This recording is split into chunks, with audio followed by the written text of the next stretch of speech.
In this video, I'm going to talk about 3 essential filming setups that you should have if you want to be a full-time creator and you're looking at one of them. This is my alternative filming setup. It's not my favorite. It's not the best. The plant behind me isn't dead, although it looks like it's getting there. Actually, it's very much alive. It has loads of different things with it. Look, this is what I call my alternative setup. I have my studio and I have a mobile setup as well, which I'm going to talk about shortly. But this is my alternative setup. I'm quite happy to film here just as much as I am any of the other locations. I've got a nice Osmo Pocket camera. I talk about that in my other videos, but I've got an Osmo Pocket camera, which I'm very happy with the quality of. I've got a light to my left. I've got some natural lighting over to the right. So this is a good enough space for me to have as an alternative filming location. Now I'm going to take you outside for the next location and to talk about why this is important as well. Let's head outside and take a look at that. The next filming setup that I'm talking about is a mobile one. Now I'm outside of my house. I would say this is not the best environment either to filming, but it's demonstrating that I've got a mobile setup. You can see I'm using the Osmo Pocket 3. I can walk and talk with the Osmo Pocket for this particular setup. I can use the natural lighting that is available to me, which is why I've got my sunglasses on. If I take the sunglasses on, you can barely see my eyes. What I meant is if I take them off, you can barely see my eyes. But this demonstrates the second setup that I'm talking about, which is a mobile setup.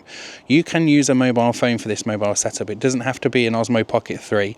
I highly recommend everybody gets an Osmo Pocket 3 or the equivalent at the time of recording, whatever there might be. I know there's a Osmo Pocket 4 that's coming out soon. But this gives you another way to film out and about. You might not be that comfortable filming out and about yet.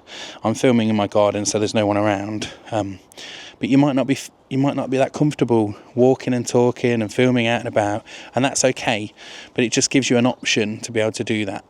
And it takes a bit of practice, getting used to these things. It takes a bit of practice, it takes a bit of experience, courage, all of those things. But then you've got another environment where you can film for your YouTube videos. Now let's go and take a look at the final and most important setup when it comes to filming YouTube videos. And it is, of course, the studio setup. Now, my studio setup, I'm just going to show you what happens. Firstly, I hope you spotted that, but I got 2 screens in front of me that give me some light anyway. If those screens go off, the lighting in this room changes. But the most important thing I've got is a little button here, and when I press that button, there is light. So my lights come on. When I press the button, it's a little Stream Deck, Elgato Stream Deck that I've got, and I've got some wireless lights, and it turns those lights on. So I can sit down here and I'm ready to go. Of course, I'm using my Osmo Pocket right now, but actually what I have set up behind the Osmo Pocket is a Sony camera, and that's a permanent camera that lives here. It's not a mobile device like this. I'm always traveling with my Osmo Pocket 3, so this is a thing that I use most of the time. I didn't want to switch to that just for this, but it demonstrates 3 different setups that you should have, that I recommend you having if you're creating YouTube videos. If it's not clear from this video, I'll tell you why, and I'll just break them down very quickly now. I've taken this directly from Stephen Bartlett. He often says to people, hey, did you know, just by hitting that subscribe button, you're supporting me in a little way.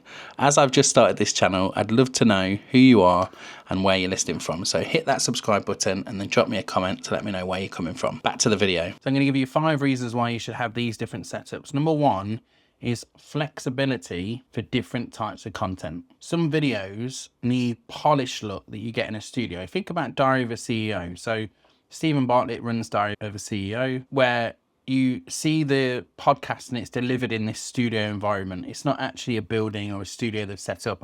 I've seen them, they do it in various different locations now.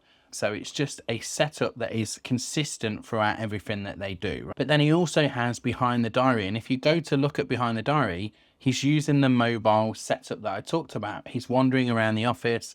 He's got what looks like an Osmo Pocket 3. I don't know what it is that he uses exactly, but you can see it's that casual look as he's talking about those different things.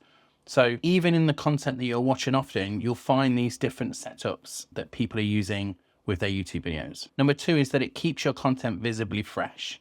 You don't want your content to look the same all the time. Like I do a lot of the stuff in the office. I'm split into my screen share when I'm teaching something, but I don't want it to be the same all the time. So you'll find that over time, this channel will have more where I'm doing it in my alternative setup downstairs. I'm outside, I'm at an event, I'm doing something else other than just sitting inside of my office. I don't want you to feel like you're watching the same videos over and over again. So it keeps it visibly fresh. Number 3, and I kind of alluded to it there, was matching the mood to the message. So again, if we focus on Diary of a CEO, when they're doing the studio setup with the podcast, there's a specific type of message and mood that podcast has. When he moves to his casual style, you know it's a casual update. You don't expect that it's going to be clean and polished like the rest of it. So by having these 3 different environments, it means you can match your tone and your mood to the message that you're delivering. It gives you the freedom and flexibility to be able to do that as well. Number 4 is about reducing that downtime by having these permanent setups. So in my office, I know I can come in, hit record. If I've got my mobile set up, or I'm going outside, or I've got the alternative view downstairs, I know exactly what's required in each of those locations for me to hit record and actually start filming and be happy with that.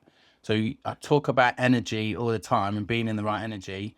That's how you maintain that energy, by knowing, okay, I've got 3 locations. I know exactly what's required in each location. I can go in, press a couple of buttons, boom, I'm away I go. And the next video is done. Number 5 is about adapting to life's curveballs. Like if somebody's busy in your office, for example, me and my wife share this office. She does some of her coaching in this office. So sometimes it's not available. I don't have the time to come and do that. Of course, we can schedule that between us. At other times, I can't filming. My alternative setup is in the living room. So they might be watching a film or something like that. So I can't do it there. It might be that sometimes people are in the garden and that I'm not available to do that. So by having the 3 different setups, it means you've always got a space to go and film.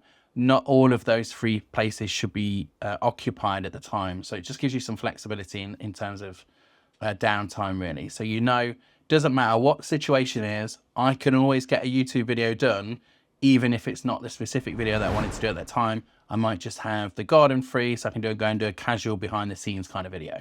So make sure you've got these different environments available to you. Make sure you're ready and prepped for the different kind of videos that you want to create, and I'll see you in the next video. And if you want to get yourself a DJI Osmo Pocket 3, the link is in the description. I actually love this camera. It's one of my favorites for filming this kind of content. Okay, so make sure you set yourself up to win by having these different environments ready for you when you want to film your next YouTube video.